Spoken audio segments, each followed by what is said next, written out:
Nós vamos lá em Lucas 7, do versículo 36 em diante. Acharam? Amém? Diz assim: convidado por um dos fariseus para jantar, Jesus foi à casa dele e reclinou-se à mesa. Ao saber que Jesus estava comendo na casa do fariseu, certa mulher daquela cidade, uma pecadora, trouxe um frasco de alabastro com perfume e se colocou atrás de Jesus, aos seus pés, chorando, começou a molhar-lhe os pés com suas lágrimas, depois os enxugou com os seus cabelos, beijou-os, ungiu-os com perfume. Ao ver isso, o fariseu que havia convidado disse a si mesmo: se este homem fosse profeta, saberia quem nele está tocando e que tipo de mulher ela é, uma pecadora. Verso 40 diz: então Jesus lhe disse: Simão, eu tenho algo a lhe dizer. Dize, mestre, disse ele. 2 homens deviam a certo credor. Um lhe devia 500 denários, outro devia 50. Nenhum dos dois tinha com que lhe pagar. Por isso ele perdoou a dívida a ambos. Qual deles o amará mais? E Simão respondeu: eu suponho que aquele a quem foi perdoado a dívida maior. Você julgou bem, disse Jesus. Em seguida, virou-se para a mulher e disse a Simão: vê esta mulher?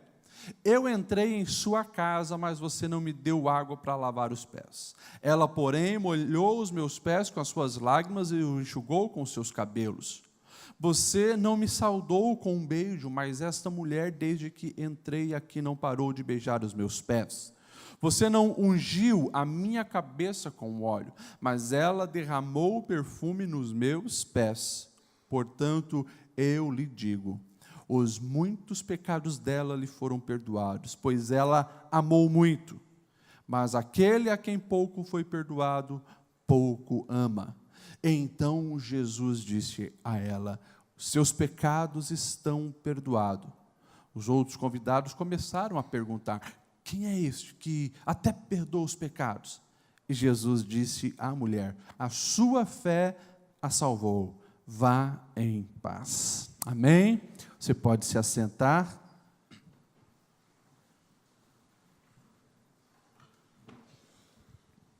Meus irmãos, quando nós lemos a palavra, a nossa alma é edificada, nós somos colocados diante de uma grande oportunidade. Toda vez que você pega a palavra, você está diante de um espelho da alma. E nós hoje temos aqui a oportunidade de estar diante desse espelho da alma, que faz justamente aquilo que lhe apraz, ou seja, revelar a verdadeira essência de quem nós somos. As mulheres gostam mais do perfume do que os homens, sim ou não? Acho que o silêncio, porque tem alguns homens em algumas casas que gostam mais do espelho do que as mulheres. Mas quando nós estamos diante do espelho, a gente vê. Não, a gente vê que tem alguma coisa errada, a gente vê que o olho está sujo, a gente vê que tem uma espinha ali que está feia, a gente se depara. E quando a gente se depara, a gente procura fazer o quê? Corrigir. A gente procura corrigir porque nós queremos estar bem. Está bem na fita, está bem na foto, está bem no selfie. Né? Quando nós estamos diante da palavra, a gente tem uma oportunidade de olhar para ver como está a nossa alma. E que nós possamos ter com a alma o mesmo cuidado que nós temos com o corpo, de cuidar bem da nossa alma e viver aquilo que Deus deseja que nós venhamos viver. Essa é uma história fantástica que tem tudo a ver com o tempo em que nós vivemos. Nós vivemos em tempos de incertezas políticas, incertezas econômicas, incertezas sociais. E a gente vê o resultado das urnas de domingo passado, que a população brasileira está clamando por mudanças, clamando por melhoria, porque as coisas no Brasil não estão boas.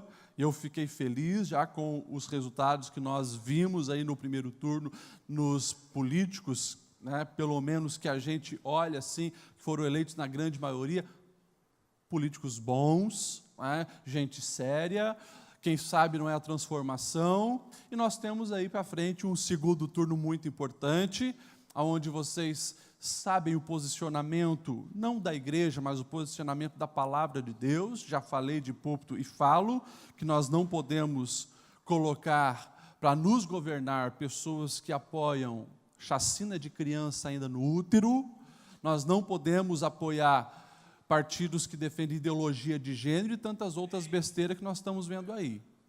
Mas é um equívoco muito grande também achar que a solução para a nossa nação se encontra apenas em uma pessoa, em um partido ou em um projeto governamental. É uma ilusão. A transformação que nós precisamos em nossa nação, ela é resultado de uma unidade. Muitas pessoas entendendo que precisa dessa transformação, renovam o pensamento, que consequentemente renovam as suas atitudes, e aí a gente vai ver as coisas sendo transformadas. É por isso que o segredo de uma transformação pessoal, familiar, de igreja, né, comunidade e até de uma nação, ela passa por uma transformação em cada um de nós, uma renovação da nossa mente. E nós temos já na nossa mão o segredo para vivermos a nossa potencialidade da melhor maneira possível. Está aqui, Evangelho de Jesus Cristo. Este é o melhor projeto para qualquer ser humano. Esta é a solução para a humanidade. Quando nós olhamos o agir de Deus em todos os tempos, nós vamos ver que foi justamente a transformação que o Evangelho causou na mente e coração de cada pessoa que se uniram em torno de um propósito maior, que resultou os avivamentos, as transformações sociais, a ajuda aos necessitados, uma mudança para eliminar a corrupção e assim por diante. Então a pergunta que nós precisamos fazer hoje é: você de fato deseja a mudança, mas você está disposto a ser a mudança? Nós precisamos estar dispostos a ser a mudança. Pastor Ledial, o que tem a ver com esse texto? Vamos lá, que nós vamos entender um pouquinho dessa história e trazermos alguns aprendizados para a nossa vida hoje, pelo menos 3 eu marquei aqui, separei aqui. Você imagine essa cena. O versículo 36 diz assim: Jesus foi convidado por um dos fariseus para jantar em sua casa. Quando eu falo a palavra fariseu, assim ou assim? Fariseu, quem acha que é assim? Hã? Fariseu bom ou ruim, gente? A maioria acha que é ruim, né? Pelo menos o pessoal fez assim.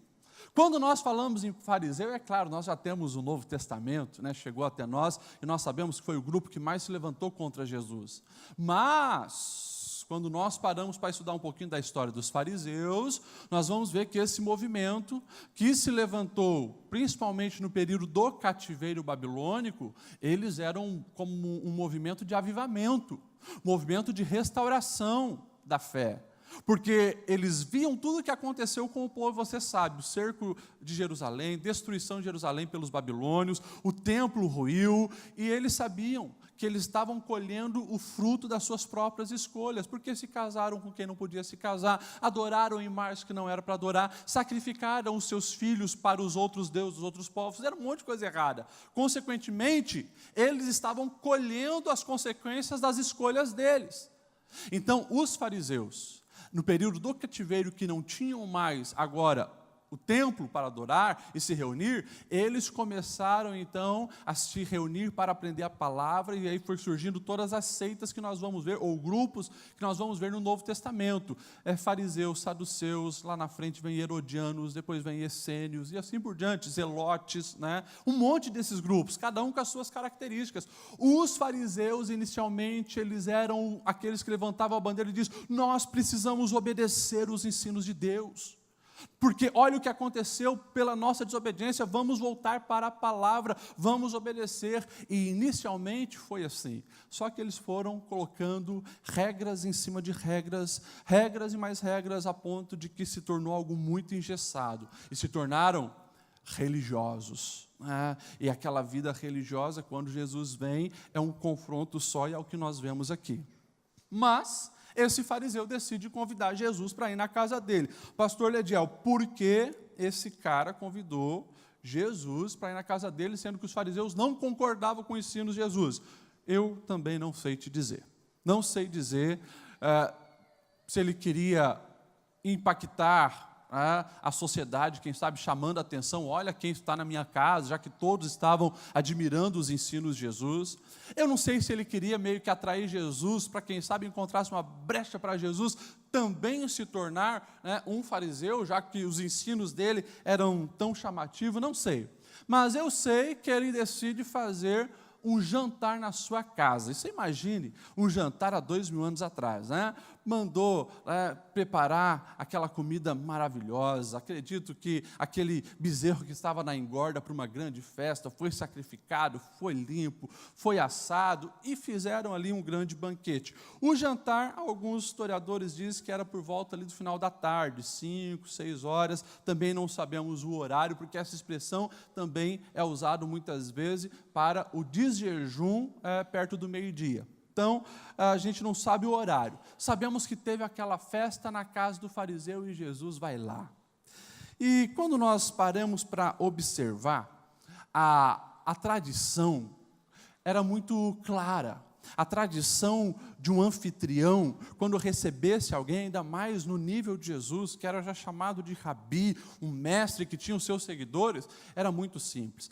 Para mostrar o respeito e a gratidão daquela pessoa que está na sua casa, o que você vai primeiro fazer? Recebê-lo com um beijo no rosto. Até hoje, quando vocês forem para o Oriente, presta atenção nisso, seja em Egito, seja em Israel, os conterrâneos, eles se cumprimentam com um beijo. Os homens dão beijo no rosto dos outros homens, as mulheres dão beijo no rosto das outras mulheres. É uma saudação fraternal e amorosa. Jesus chega naquela casa e alguma coisa está estranha, porque ele não recebe um beijo. Um segundo ato era que na porta de toda casa, um escravo, geralmente o menor dos escravos, ele ficava com um jarro de água para lavar os pés dos convidados antes de sentarem à mesa. Por que isso? Porque eles não tinham Nike, nem Reebok, nem esse sapato democrático que você tem, ou você, mulher, com esse Vogue aí. Era estradas de barro, as sandálias era apenas a sola com uma fita que amarrava e prendia nos pés. Então, os pés sempre estavam muito sujos. Os pés sempre estavam muito sujos. E a barra dos seus mantos também viviam sujo com a poeira. Por isso, aquele ritual de lava-pés. E nós estamos falando da casa de um fariseu. Na casa de um fariseu que seguia as regras, isso aqui era sagrado. Jesus entra e ninguém lava os pés de Jesus. E tinha um segundo ato, que era um ato de perfumar a testa da pessoa. Geralmente com uma mirra, com alguma essência, eles passavam um perfume. Os historiadores dizem que era para agradar o ambiente, outros dizem que por causa dos mosquitos, afastava os mosquitos, enfim. Eu não sei porquê, mas era uma tradição que se tinha. E nenhuma dessas 3 tradições foi cumprida naquele jantar. Mas Jesus vai para a mesa, e a mesa também não é a nossa mesa. Pega essa cadeira ali, só para me demonstrar para os irmãos. A mesa não era a mesa que nós temos onde você senta e você come assim. A mesa eram compridas, e a mesa era nessa altura aqui, ó. A mesa é nessa altura. As pessoas, elas colocavam seus pés para trás, assim, e se apoiavam do jeito que eu estou aqui, com o braço esquerdo. E eles comiam com a mão, não tinha faca, não tinha talher, comiam com a mão o alimento. Porque eles sempre se prostravam se apoiando no braço esquerdo, porque a mão esquerda, na cultura oriental, ela é considerada impura. Tá? Eu não vou explicar os detalhes, mas só para você ter uma ideia. 2000 anos atrás, até hoje, em muitos lugares, não tem papel higiênico. Então, com essa outra mão, eles fazem as higienes pessoais. Tá? Eles lavam, fazem higienes pessoais e com a mão direita, é a mão do cumprimento, é a mão que se lava também para fazer as refeições, e eles sabem que essas mãos estão bem limpas. Tá? Então, era assim. Você imagine Jesus, os discípulos, a gente não sabe aonde estava Simão naquela altura, mas eu acredito que estava um clima estranho, porque Jesus foi convidado, mas não foi recebido da maneira cordial que deveria ser recebido. E todos estavam ali, né, para ouvi-lo. A casa de um fariseu, geralmente, era uma casa de alto padrão da época, porque os fariseus também, os historiadores vão dizer, que eram homens empreendedores. E a gente tem confirmação na palavra, né? Paulo, que antes era o Saulo de Tarso, ele era empreendedor como construtor de tendas, e era o mais radical dos fariseus. Geralmente, eles tinham boas casas, vinham já de tradições também familiares importantes numa sociedade, porque geralmente compunham o sinédrio junto com os saduceus. O que é sinédrio? São aqueles 70 homens que tomavam as decisões da cidade, né, como se fosse uma Câmara de Vereadores hoje. Enfim, era uma casa importante. E aquele clima estava lá. Jesus entrou, não foi recebido, mas estava à mesa, e de repente chega uma mulher. Como que essa mulher consegue chegar a Jesus numa casa onde ela não tinha sido convidada, mas agora ninguém barra ela, e de repente ela está lá aos pés de Jesus? A casa de um fariseu, quando recebe um rabi, geralmente se torna também um lugar público. Não quer dizer que todos são convidados para comer, mas as pessoas podem se achegar perto para ouvir os ensinamentos daquele mestre. E essa é a cena contextual aonde nós estamos inseridos. E aquela mulher, então, o texto vai dizer que ela entra, e ela vai aos pés de Jesus. Quando ela chega aos pés de Jesus, ela começa a chorar, chorar, chorar. Você imagine os pés de Jesus empoeirado ainda, aquelas lágrimas pingando. Você imagina que não tinha, um choro não tem água suficiente para limpar um pé. Aquilo começa a se tornar meio que uma lama, um barro. E aquela mulher começa a beijar os pés de Jesus, e depois enxugar os pés de Jesus com o seu cabelo. Aqui, nós já vamos ver um contraponto muito grande entre aquela mulher e entre o anfitrião, Simão. Porque quando Simão, ele observa que aos pés de Jesus está aquela mulher, o texto vai dizer que ele diz a si mesmo, ele não fala para as outras pessoas ainda. Começa aqui. As murmurações geralmente começam na mente e no coração de cada um. Depois, quando não é contida, sai pela língua e se espalha. Aqui, se esse camarada soubesse quem é essa mulher que está aí. Ou seja, a mulher tinha uma fama muito negativa na cidade, também não sabemos qual cidade, mas a fama dela era péssima. E ele está aqui, pensando, esse não é profeta. Se fosse, ele saberia quem é essa mulher. Quando Jesus, que é Deus, pega os pensamentos de Simão, Jesus se vira na hora para ele, para fazer um confronto. Mas aqui, nós já precisamos aprender a primeira lição. A primeira lição é: sempre há algo necessário para ser feito. E como nós falamos, se tem uma mesa, vai ter um jantar, os rituais de purificação tinham que ter acontecido. Os rituais do anfitrião tinham que ter acontecido e não aconteceram. Algo precisa ser feito. A mulher, mesmo não sendo daquela casa, ela decide cumprir o que precisava ser feito, enquanto quem deveria fazer ficou murmurando. A primeira lição que nós olhamos aqui é essa: nós precisamos fazer uma escolha para a nossa vida em todas as áreas, inclusive na missão que Deus nos deu. Ou nós escolhemos fazer, ou nós escolhemos murmurar e reclamar.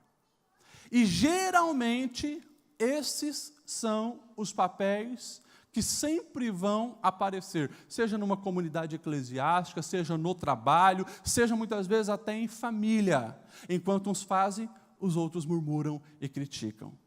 E você precisa já ir, como eu falei, olhar como que está a sua alma diante do espelho dessa história tão linda que chegou até nós. De que lado eu estou?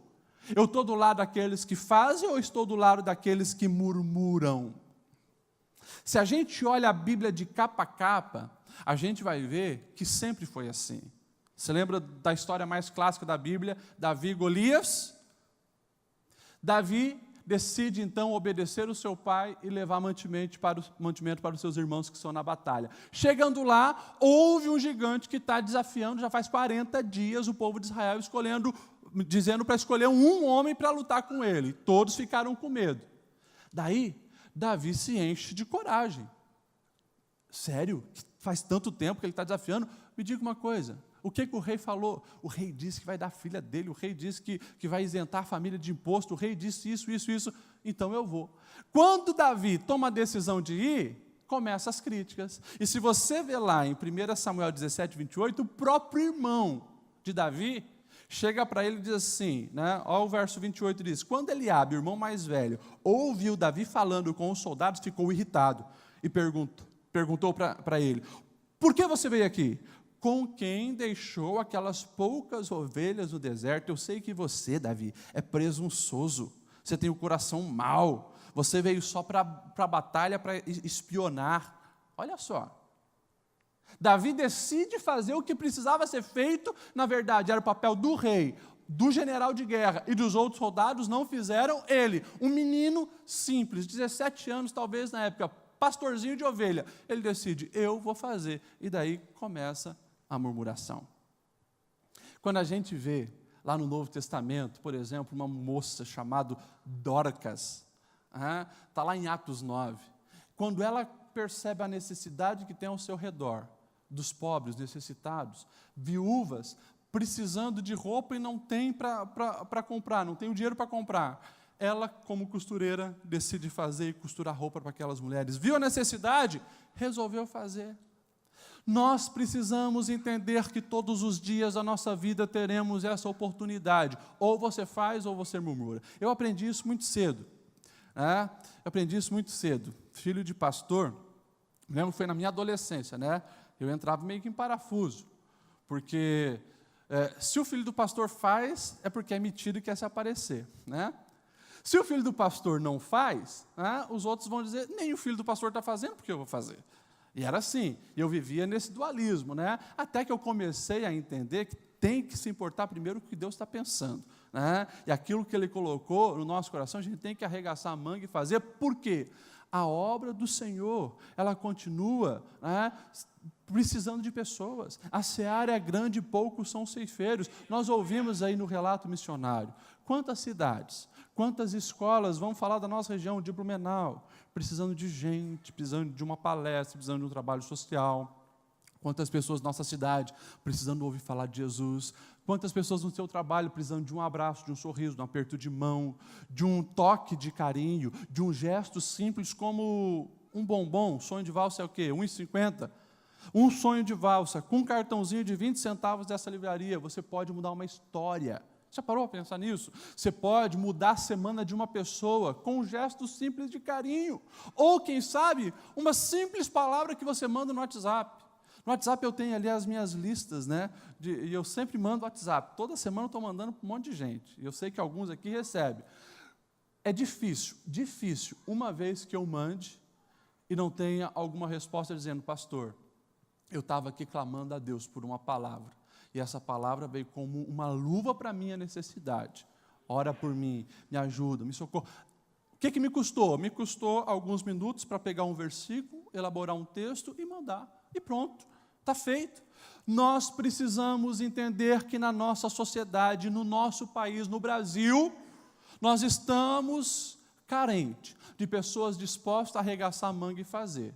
Só que também, cuidado, porque tem aqueles que estão dispostos só a murmurar, só a criticar e só a zombar. Por isso, a segunda lição que eu já emendei aqui é: esteja preparado para a oposição. A partir do momento que você decide fazer alguma coisa relevante, se prepara para a oposição. O versículo 39 aqui é fantástico. Ao relatar a cena naquela casa do fariseu, o versículo diz, ao ver isso, ao ver o quê? A cena da mulher aos pés de Jesus, o fariseu que o havia convidado disse a si mesmo, se este homem fosse profeta, saberia quem está tocando nele. E eu vou dizer um pouquinho mais. Eu afirmei aqui que vai se levantar oposição. Eu vou dizer um pouquinho mais profundo essa frase. Eu acho que é impossível, em nossos dias, você escolher fazer alguma coisa relevante sem ter opositores. Pastor Lediel, isso tem base bíblica? Todas as histórias da Bíblia. Todas as histórias da Bíblia. Se lembra, falei da destruição de Jerusalém, e nós estamos, né, nesse contexto. Se lembra da história de Neemias? Neemias, ele agora está lá no Império Medo-Persa, sendo copeiro do rei, uma função importante, com os seus riscos e as suas regalias. Todo rei tinha o seu copeiro, porque sempre tinha pessoas tentando envenenar o rei. O copeiro experimentava os alimentos do rei, o vinho que o rei bebia, antes dele beber. Se o copeiro não morreu, então fica tranquilo, né, o rei poderia comer. Era uma função de risco, mas uma função de extrema confiança, porque o copeiro era a pessoa de maior confiança dentro de um palácio. Porque se ele mesmo não gostasse do rei, ele poderia beber, depois botar veneno e matava o rei. Então, eles eram tratados com todo o requinte, com todos os benefícios possíveis. E estava lá Neemias, né, nas suas regalias, muito bem no Império Medo-Persa, todos os dias ao lado do rei, queira ou não, comia do bom e do melhor, mesmo correndo risco, mas comia do bom e do melhor. De repente chega para ele uma notícia, olha, e é um dos seus irmãos, Anani, leva um recado, Neemias, a terra está destruída. Jerusalém, os muros estão caídos. Os inimigos cruzam na frente do povo que está lá, oprime o povo, roubam os alimentos do povo, não tem proteção nenhuma. Está um caos. Jerusalém está o caos. O que agora, então, Neemias vai fazer? O texto diz que ele entra para o seu quarto, ele chora, clama a Deus em oração, e ali, depois de alguns dias de oração, ele entende, não é qualquer um que vai, eu estou bem aqui, mas eu preciso fazer alguma coisa. Ele decide sair do seu conforto e ir para Jerusalém para reconstruir os muros. O que acontece quando ele chega lá com esse propósito? Pelo menos 3 caras se levantam, Sambalate, Tobias e Gesem, e eles agora, o tempo todo, é dia após dia, eles falando mal. Eles começam acusando Neemias, o que você veio fazer aqui? Você está querendo ser rei desse povo, você está em conspiração contra o rei dos Medos e dos Persas. Mentira. Eles começam a tentar desfazer o trabalho que está sendo feito, Neemias. Para com isso. Olha o que você está fazendo. Esses muros aí, se uma raposinha subir aí, vai cair. Isso aí não adianta de nada.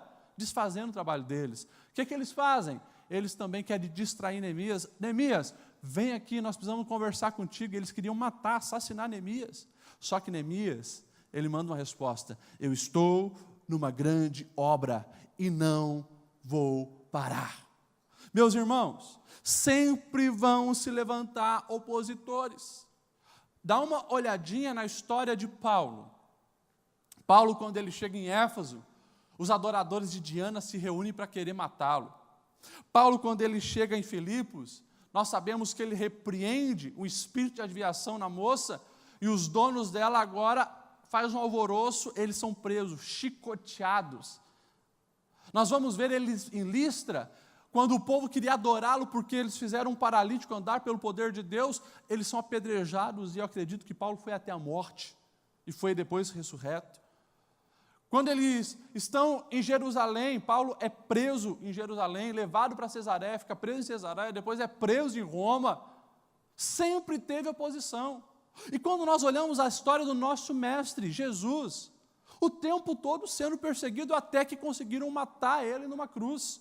Claro que era plano de Deus, durante todos os séculos, que isso acontecesse, para que a nossa dívida fosse paga, mas, gente, o que eu quero que você entenda há algo importante para fazer. Nós precisamos fazer mais em prol do reino de Deus. E, saiba disso, exige que você esteja preparado para os opositores. Vai se levantar opositores, vai se levantar críticos, vai se levantar caluniadores, vai se levantar, mas você precisa estar preparado, não parar de fazer aquilo que Deus colocou na sua mão para fazer.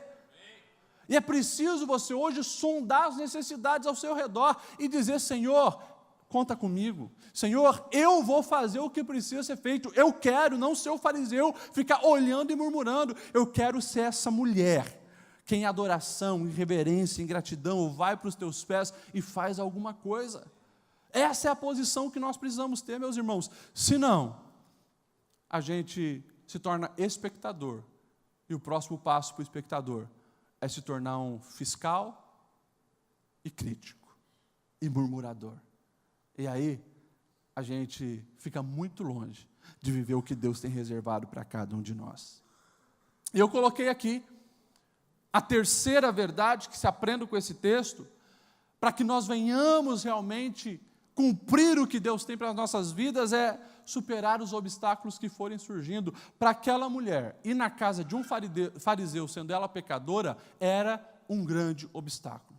Os fariseus, eles odiavam publicanos e prostitutas. Por que eles odiavam publicanos e prostitutas? Porque se um homem que é judeu e se torna publicano, está tramando contra o próprio povo, esse cara está em pecado. Se uma mulher que se diz judia está cometendo adultério, prostituição, ela está trazendo maldição. Consequentemente, o que eles acreditavam? Essas pessoas eram bloqueios para a vinda do Messias que eles esperavam.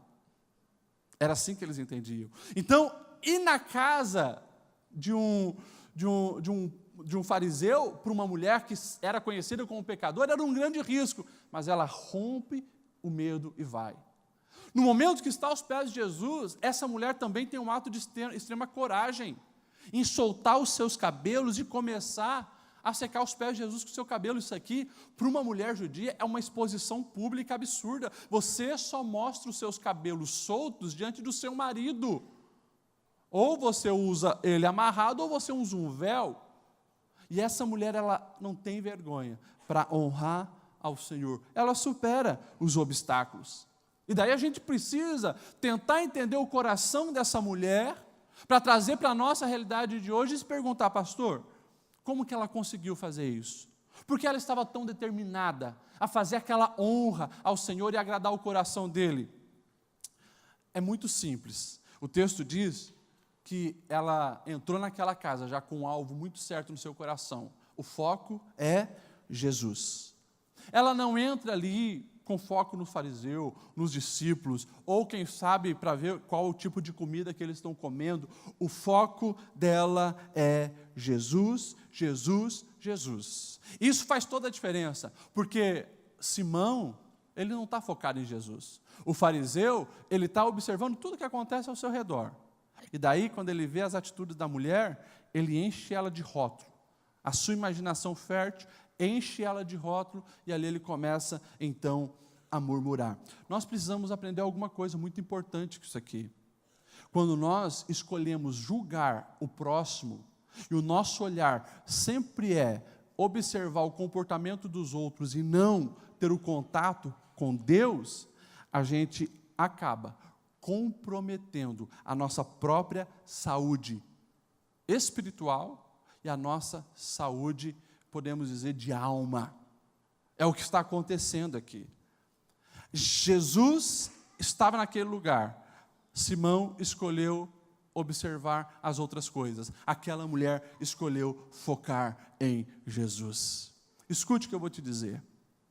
Provavelmente você que está na igreja há algum tempo, você já ouviu muito aquela história: eu me desviei, porque na igreja eu vi o fulano fazer isso, a fulana falou mal de mim aqui, aquele líder de departamento me tratou assim, o pastor falou aquilo e eu não gostei. Provavelmente você já ouviu N e N histórias assim.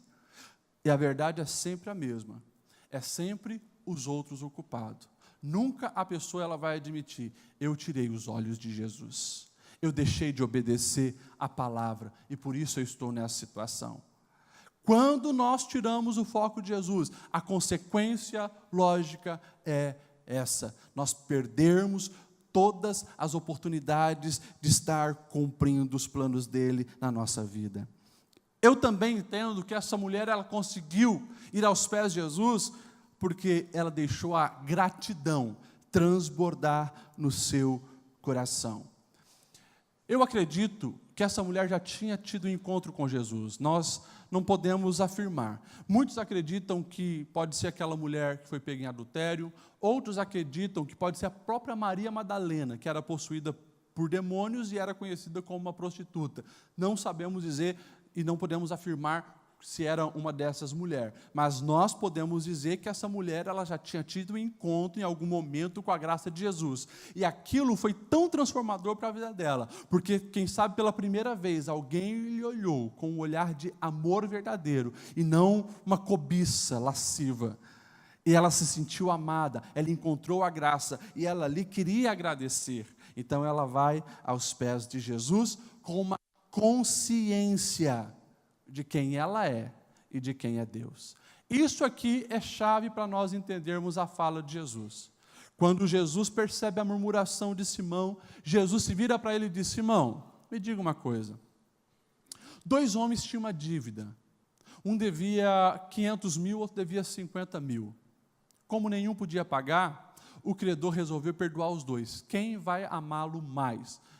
E sabiamente Simão responde: acredito que aquele que foi mais perdoado, que a dívida era maior. Respondeu bem, disse Jesus, porque quem muito é perdoado, muito ama. E aqui muitas pessoas se confundem. Muitos crentes, já veteranos, se confundem porque eles acham assim. Bom, então quer dizer que aquelas pessoas que viviam uma vida podre, de pecado, né? O cara era bandido, traficante, era uma prostituta, o cara matava. Essa pessoa, quando é perdoada por Deus e se torna um cristão, então, com certeza, ele vai fazer muito mais, porque ele foi perdoado grandemente. E aquelas pessoas que, quem sabe, cresceram na igreja, né, não pecaram tanto, essas pessoas, geralmente, não explodem assim muito, né, no trabalho. Não tem nada a ver. Tem nada a ver, porque aqui a palavra está falando da consciência de cada um, é como nós nos enxergamos diante de Deus.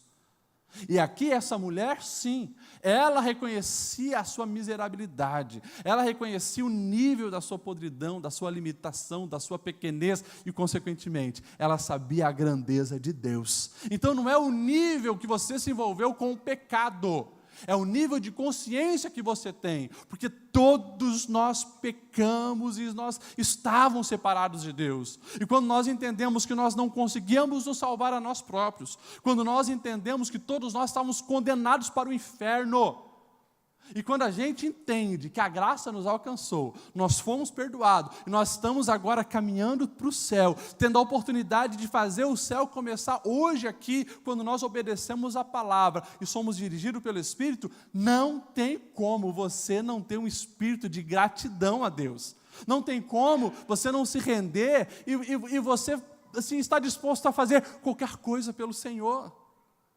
Fala sério. Às vezes nós estamos tão acostumados com as histórias da Bíblia e ir de igreja, que a gente não para pensar sobre a dimensão que é isso. Ei, você tem uma dívida de 300 mil reais. E alguém olha para você e diz: eu quero te dar um presente, eu vou te dar 10 milhões de reais hoje aqui. É bem provável que mas você ia chorar, você ia pular, você ia fazer uma festa, e você passaria a sua vida, né, mostrando a sua gratidão para essa pessoa. Isso não é nada comparado ao que Deus fez por nós. A graça nos alcançou, gente, e nos tirou do inferno. A graça nos alcançou e nos deu uma esperança verdadeira, uma alegria verdadeira. Nós precisaríamos estar mais aos pés de Jesus, superando os obstáculos de crítica, de murmuração e fazendo muito mais aquilo que Deus espera que nós venhamos fazer. É interessante que quando nós falamos dessa conscientização, isso é fruto da nossa, deixa eu usar a expressão, imaturidade de fé. Quanto mais imaturo, você é, consequentemente, mais ingrato você vai ser a Deus. E quando eu falo de maturidade, eu estou falando da questão espiritual. É como uma história que eu contei um tempo atrás aqui daquele menino, né? Que ele chega para a mãe com uma lista. Chega com uma lista de conta, uma conta para a mãe. E daí ele colocou lá: por que na segunda-feira eu limpei os calçados e guardei R$10? Por que no dia tal eu ajudei a varrer a cozinha R$10? E ele foi colocando as dívidas que a mãe dele tinha com ele. Falou da louça que ele secou e tal e tal. A mãe olhou lá, tinha uns R$80, R$90 de dívida para pagar para o filho. Essa mãe muito sábia, ela vira a folha. E ela então começa a escrever algumas coisas. Por ter levado você 9 meses na minha barriga, 0. Por ter amamentado você, trocado as suas fraldas, limpado você, 0. Por ter pago escola, 0. Por todo dia lavar sua roupa, dar comida, 0. E foi colocando, ela encheu toda a folha até o final e lá colocou bem grande, total, 0. Esse menino, quando pegou aquela folha, ele começou a chorar. E daí, ele pegou o canetão, fez um X no lado dele e escreveu: a dívida está paga. A dívida está paga. Nós com Deus muitas vezes somos a mesma coisa. A gente quer exigir coisas de Deus, a gente quer cobrar Deus por algumas coisas negativas que estão acontecendo na nossa vida, e a gente muitas vezes não consegue enxergar tantos benefícios que o Senhor já tem feito por nós. Eu digo algo que eu sempre repito nesse púlpito: se você conheceu a Cristo e já tem a salvação, isso traz um peso maior do que qualquer problema que possa te atingir nessa vida, porque a vida que nós vemos aqui é um fragmento da eternidade, é como um grãozinho na areia, comparado a tudo que nós já recebemos e vamos receber do nosso Senhor. Quando eu olho para essa mulher, eu vejo um coração agradecido, permitiu que essa gratidão transbordasse e, consequentemente, transbordou tanto, que chegou nas pontas do seu dedo, chegou nos seus olhos, e ali ela tinha lágrima para chorar. Desata o teu cabelo, enxuga, beija os pés de Cristo, e depois ela faz uma oferta, que aparentemente, humanamente, era absurda. As mulheres judias, elas tinham um cordão, e geralmente tinham um frascozinho de alabastro, uma pedra, muito valiosa até a pedra, mas o conteúdo que é o mais caro, aquele perfume. Isso, quando as mulheres têm, geralmente receberam de herança.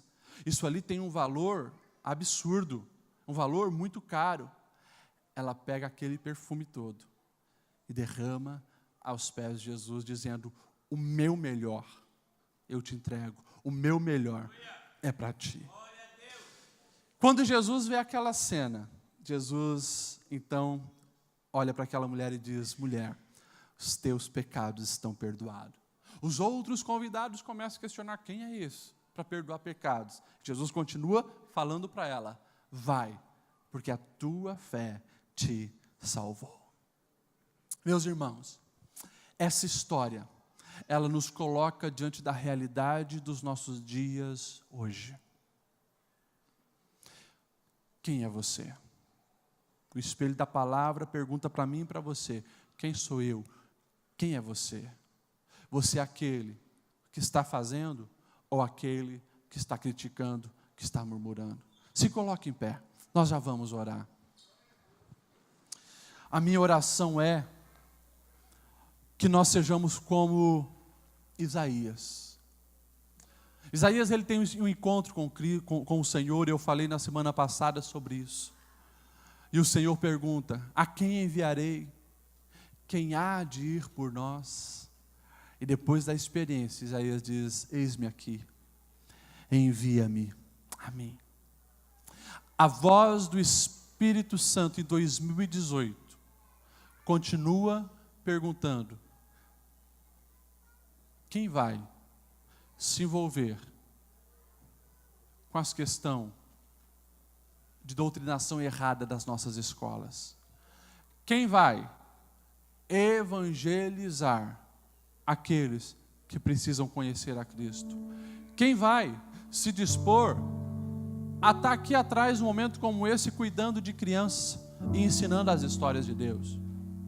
Quem vai, através das redes sociais, compartilhar vida e não morte?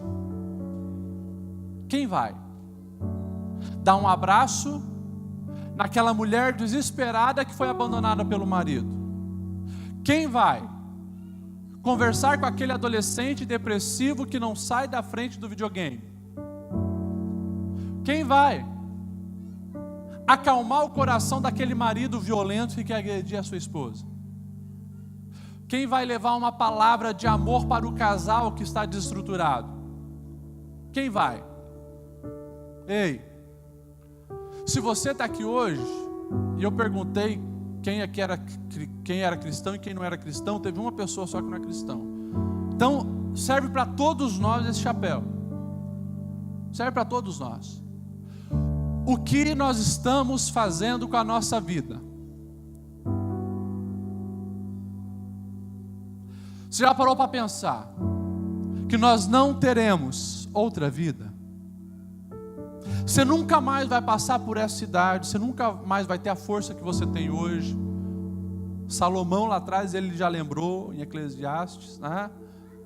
Jovem, olha, aproveita enquanto tem força. Chegará um dia onde as forças se vão. Gente, nós não teremos outras oportunidades na nossa vida. Comece, quem sabe, pela sua casa. Já parou para pensar que os seus filhos estão crescendo e você não está ensinando os caminhos de Deus como deveria? Já parou para pensar que teus filhos estão crescendo e eles não estão vendo você orar? Eles não estão vendo você meditar na palavra? Já parou para pensar que adolescente, jovem, essa turma que estuda contigo hoje não vai estar com você, quem sabe amanhã, no outro ano, ou daqui para frente? E alguém que passou por você, que precisava de Cristo, não vai ter outra oportunidade de ouvir? Já parou para pensar, irmão trabalhador, que aquele cidadão que está do teu lado lá na fábrica, ele está pensando em suicídio? E quem sabe a solução é só você, das pessoas que estão naquele ambiente, que tem que apresentar Cristo. Ou seja, gente, o protocolo para que as coisas no reino de Deus aconteçam precisa ser cumprido. O tempo está passando e a gente não está lavando os pés de Jesus, beijando o seu rosto e passando o perfume que ele, como convidado, deveria receber. Ou seja, as coisas para fazer estão aí. Estão aí. E hoje é um culto missionário. Eu quero que você saia brabo comigo mesmo. Sai desse culto brabo com essa palavra que o pastor Lediel está te dando, porque o pastor Lediel colocou um nó na minha garganta hoje. Sai assim. E que você, amanhã, indo para o seu trabalho, decida fazer a diferença na vida de alguém. Porque o próprio Jesus diz: se vocês querem fazer a mim, façam aos meus pequeninos. Corremos o risco de achar que estamos sendo ovelha e estamos sendo bode. E no dia do julgamento, Jesus disse: os bodes se afastam. Por quê? Tive fome e não me deram de comer, eu tive sede e não me deram de beber, eu estava preso, eu estava nu e vocês não fizeram nada, fiquei doente e não me visitaram. Ou seja, quanto, Senhor, não fizemos isso? Quando deixaram de fazer por gente, pessoas. Se nós aqui estamos em quantas pessoas? Talvez 700 pessoas, nem isso, 600 pessoas aqui hoje. Se nós decidimos sair daqui convictos do que Deus tem para a nossa vida e que Ele deseja ser realmente visto através de nós, gente, nós não vamos só revolucionar Blumenau, nós vamos mudar o Brasil. E a gente vai parar com esse negócio de achar que a responsabilidade é de um político só. É nosso, é nosso, é minha, e é sua. Vamos orar? Feche seus olhos. Deus, essa história nos confronta. Essa história nos intriga e essa história nos faz pensar a respeito de como temos gasto os nossos dias, como temos gasto as nossas habilidades, nossos recursos, aquilo que Tu tem nos confiado. Porque muitas vezes nós estamos, quem sabe, com essa mentalidade do fariseu Simão, que não faz o que deveria fazer e ainda só critica quem faz.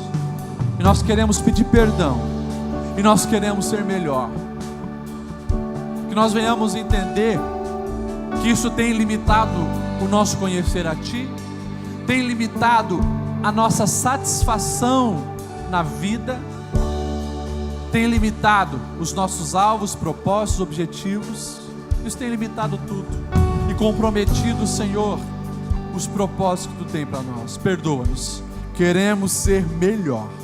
E nessa noite nós saímos daqui desejosos, Senhor, de sermos como essa mulher, que transborda em amor, em gratidão, depois que teve um encontro com a graça. E que nós venhamos fazer, Senhor, o que precisa ser feito, independente se vai ter aplauso de gente, independente se nós vamos agradar pessoas, independente, Senhor, se nós vamos ter que sofrer oposição e perseguição. Nós estamos dispostos a ir até o fim para fazer a Tua vontade ser cumprida em nós. Eu peço discernimento na mente de cada um, Senhor, e que a voz do Espírito Santo esteja ressoando nos ouvidos, tirando toda a confusão, toda a venda dos olhos espirituais, para que nós possamos enxergar essa realidade aos nossos olhos. Não apenas ficar com pena, Senhor, das pessoas que estão tão longe, passando necessidade, mas enxergar o nosso irmão ao nosso lado, que precisa de ajuda, e nós ainda não se mexemos. Nós queremos fazer a diferença. Nós queremos ser a transformação da nossa nação. E aqui dizemos, Senhor, conta conosco. Eis-nos aqui para fazer a diferença. Em nome de Jesus. Amém.